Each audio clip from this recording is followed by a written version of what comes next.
आसिम का आपसे क्या रिश्ता क्या था? मामा के मामू का बेटा था।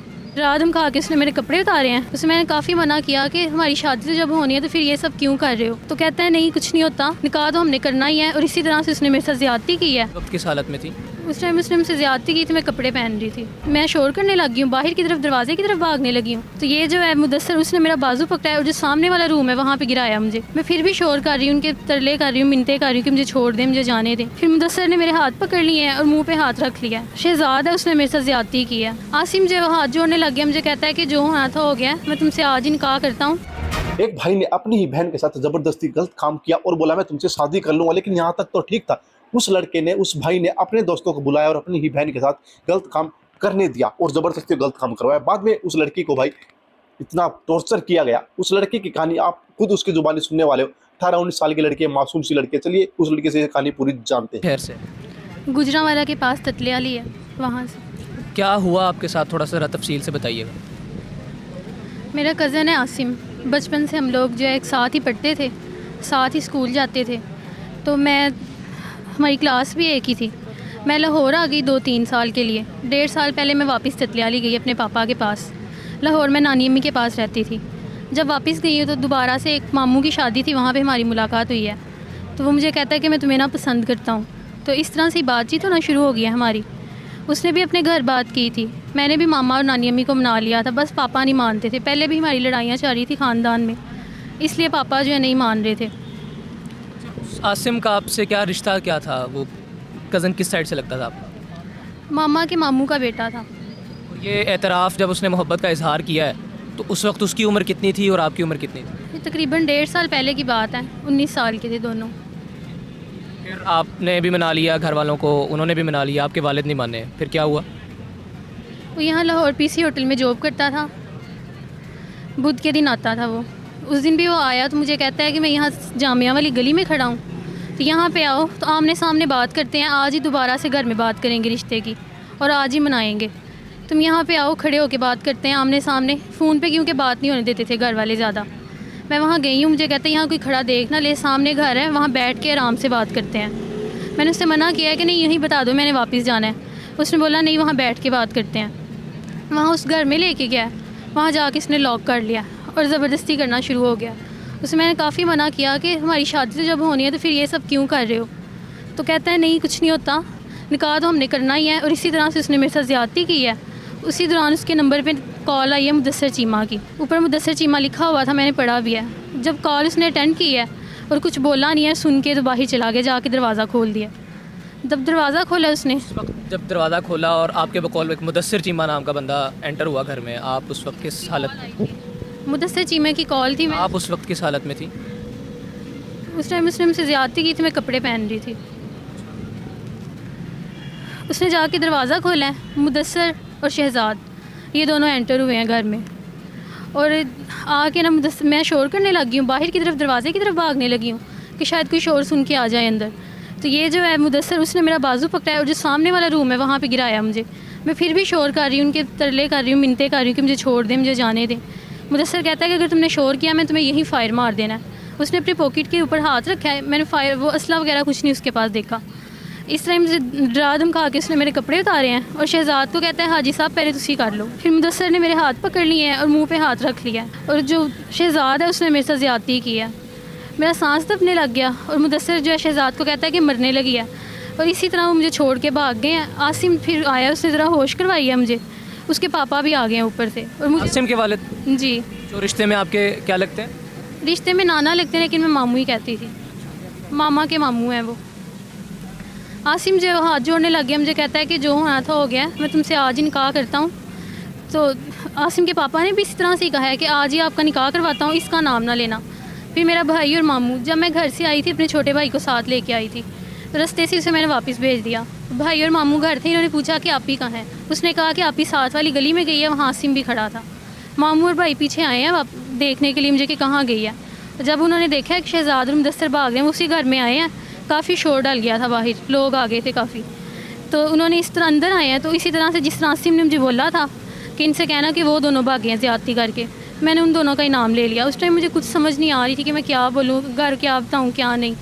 उसके बाद हम साथ वाली गली जो है आसिम की थी, उसके साथ वाली हमारी थी। पहले मैं आसिम के घर गई हूँ, इसकी मामा ने, बड़े भाई ने, सब ने मेरे सामने हाथ जोड़े हैं और इसी तरह से कहा है कि आज ही आपका निकाह करवाएंगे हम। उस वक्त ये सब हाथ जोड़ रहे थे, तो उस वक्त आपके घर वाले भी वहाँ पर मौजूद थे? नहीं आप अकेली थी वहाँ? जी, क्योंकि हमारे पहले भी लड़ाइयाँ चल रही थी, इसलिए भाई जो है उनके घर के अंदर नहीं गया था। आपने मुझे बताया कि ज़्यादती के बाद वो तीनों फ़रार हो गए और उसके बाद आसिम और उनके वालिद आकर आपसे मिन्नत समाजत करने लगे, फिर उसके बाद आप घर वापस आ गई थी? वो दोनों शहजाद और मुदस्सर, वो दोनों भाग गए और आसिम मेरे पास आके वो मिन्नत समाजत करने लग गया और साथ ही उसके पापा भी। उसके बाद वो आपको घर छोड़ गए?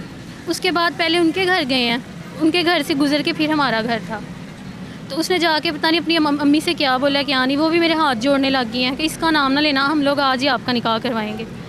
मुझे उस टाइम कुछ पता ही था, समझ ही नहीं आ रही थी। जिस तरह से उन्होंने बोला मैंने उनकी मान ली, उसी तरह से घर आके वो मेरे साथ आए हैं। पापा को उसी तरह से मैंने बता दिया कि शहजाद और जो मुदस्सर हैं उन्होंने मेरे साथ ज़्यादती की। आपसे पूछा नहीं कि वो कैसे आपको घर से अगवा करके या आसिम के ज़रिए से लेकर चले गए? पूछा था, फिर क्या कहा आपने? उनके बड़े भाई ने कहा था तुम कहना घर में कि तुम जामिया जा रही थी, और वहाँ से जब गुजरी तो इन दोनों ने जामिया से मुराद यूनिवर्सिटी या मदरसा? मदरसा, तो ये दोनों खींच के उधर ले गए और जाके फिर आसिम वहाँ खड़ा था, उसने देख लिया तो उसने जाके बचाया।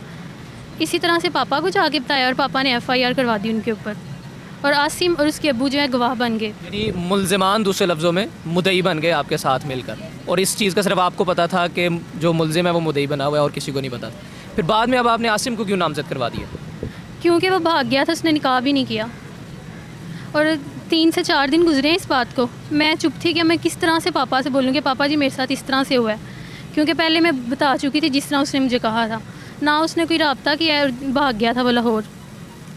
उसके बाद फिर पापा को बाहर से कहीं से पता चला, वो जो मुलजिम इसके साथ ही अंदर थे हवालात में, उन्होंने अपने दोस्तों को बताया कि इस तरह आसिम लेके गया था, उसने हमारी पहले से प्री प्लानिंग थी। और फिर पापा ने आके मुझसे पूछा कि बेटा, मुझे प्यार से पापा ने पूछा कि बताओ असल क्या वाक़या हुआ है आपके साथ। फिर मैंने उसी तरह से पापा को बता दिया जिस तरह हुआ था। फिर पापा ने जाके आसिम के ख़िलाफ़ भी FIR दी, और उसके बाद आसिम जो है वो भागा हुआ था, उस आया ही नहीं है, और 15 अगस्त को वो आया है। पापा को नहीं पता, वो ज़मानत करवा के आया था 15 अगस्त को। पुलिस ने कहीं उन्हें पर्चे का वो नकल दे दी और वहाँ से उन्होंने ज़मानत करवा ली है पूरी, हमें पता नहीं था इस चीज़ का। तो आके खुद ही अपनी उंगलियाँ वगैरह तोड़ के तो भी मेरे पापा के ऊपर डाल दिया कि इन्होंने उंगलियाँ तोड़। आपका वो कज़न जो आपसे एतराफ़ मोहब्बत करता था, उसने खुद ही अपनी उंगलियां तोड़कर आपके वालिद पर डाल दी? खुद ही अपनी उंगलियां तोड़कर पापा पे उस दिन का पर्चा करवाया हुआ है, उन्होंने FIR दी हुई है कि इन्होंने मेरी उंगलियां तोड़ी हैं। आप दोनों एक ही ख़ानदान के थे, तो क्या ख़ानदानी दुश्मनी थी आपस में, क्या मसला था? वो नानी अम्मी के भाई का बेटा था, नानी अम्मी की भी अपने भाई से ज़रा लड़ाई चल रही थी, तो लेकिन उनकी सुलह हो गई थी। पापा के साथ भी उनकी शुरू से नहीं बनती थी, बाकी सब मान गए थे उसके घर से। उसका बड़ा भाई नहीं मानता था, मेरे घर में पापा नहीं मानते थे। जो पुरानी लड़ाइयाँ वगैरह थी इन्हीं वजह से नहीं मान। इसके अलावा कोई जायदाद का कोई और तनाज़ा आपस में? कोई मसला नहीं था, और सिर्फ वही। तो भाई ये है पाकिस्तान में औरतों की इज्जत, पाकिस्तान में भाई बहन का रिश्ता। हमने कुछ दिन पहले ही एक रक्षाबंधन का त्यौहार बनाया अपने इंडिया के अंदर, और विदेशों में अमेरिका के अंदर भी एक रिश्ता, मतलब ये रक्षाबंधन का त्यौहार मनाया गया, जो कि भाई बहन के प्यार को, सम्मान को दिखाता है, प्रदर्शित करता है।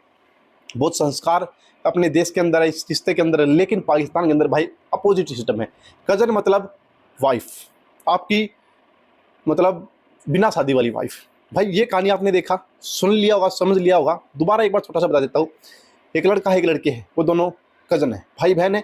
स्कूल में इकट्ठे एक साथ स्कूल में जाते थे भाई, एक साथ ही घुमा फिरा, शादियों में मिले। लेकिन जब वो बड़े हो गए तो भाई बोलता अपनी बहन को, मैं तुम्हें पसंद करता हूँ। तो भाई वो ठीक है, पसंद करता हूँ तो ठीक है, मैं भी कर लेती हूँ तुम्हें, क्योंकि नादान बच्ची 18-19 साल की। तो वो उसको बुलाता है मिलने के लिए कि चलो मैं तुमसे मिलता हूँ। मिलने के बहाने उसको कमरे पे ले जाता है, रूम पर, वहाँ पर इसके साथ ज़बरदस्ती करता है। ज़बरदस्ती भी क्या करता है भाई, इसको बोलता है कि हमारी तो शादी होने वाली है, अभी भी कर लेंगे तो क्या दिक्कत है। तो भाई ये लोग अपना जो है कर लेते हैं, जो भी नहीं करना होता। उसके बाद उसके पास उसके दोस्त की कॉल आती है उस लड़के के पास, और वो लड़के के दोस्त भी कमरे में आ जाते हैं, वो भी उस लड़की के साथ गलत काम करते हैं, जिसे उसकी बहन थी जिसको शादी करने की बोल रहा था। फिर वो लड़की चिल्लाती है, लोग इकट्ठा हो जाते हैं, तो उसको लगता है कि अब तो मैं फंस गया। तो लड़का ये बोलता है, बहन मैं तुमसे शादी कर लूँगा, मेरा नाम मत लेना, तुम इन लड़कों का नाम ले दो, सिर्फ तुम मेरा नाम मत लो, इन लड़कों का नाम ले दो। भाई वो लड़की उनका नाम ले देती है, फिर उससे शादी नहीं करता। वो उसका मामा का लड़का था, तो मामू भी भाई कोई हेल्प नहीं करते। 18-19 साल की लड़की, इतनी गलत हो रहा है उसके साथ, सोचने वाली बात है भाई। पाकिस्तान के अंदर, पाकिस्तान की कुछ वीडियोस आती है, उसमें लड़कियां बोलती है हम जो है डायमंड, हम इस्लाम की डायमंड्स है, हमें डायमंड। लेकिन भाई डायमंड नहीं, इनको तो कुछ और ही इन लोगों ने बना डाला है, अपनी सिर्फ आग, जिस्म की आग पूरी करने का एक जरिया बना डाला है। दोस्तों बड़ी बू आती है भाई ऐसे लोगों से, ऐसे समाज से, ऐसी सोच रखने वाले लोगों से। लेकिन भाई ये नॉर्मल है पाकिस्तान के अंदर। और भाई मैं तो बहुत ही अच्छा मानता हूँ कि हम एक सनातनी, हम हिंदू धर्म में रहते हैं, हमारे अंदर भाई बहन का बहुत महत्व दिया जाता है रिश्ते को। ये चीज़ तो भाई मतलब भी नहीं है, आदमी खुद डूब के मर जाएगा अगर किसी ने ऐसा काम कर लिया तो। भाई दोस्तों क्या कहना चाहोगे भाई बहन के प्यार के बारे में? भाई बहन का जो रिश्ता है इतना पवित्र होता है, उसको कैसे उछाल रहे पाकिस्तानी। और एक धर्म के अंदर क्या क्या चीज़ें गलत है उसको कोई हाईलाइट नहीं करता, उसके बारे में कोई नहीं बोलता है। आप बोलिए, अपनी राय हमें कमेंट बॉक्स में जरूर दीजिएगा। आपकी हर एक कमेंट को हम पढ़ेंगे। तो भाई मिलता हूँ अगली वीडियो में, तब तक के लिए बाय बाय, जय।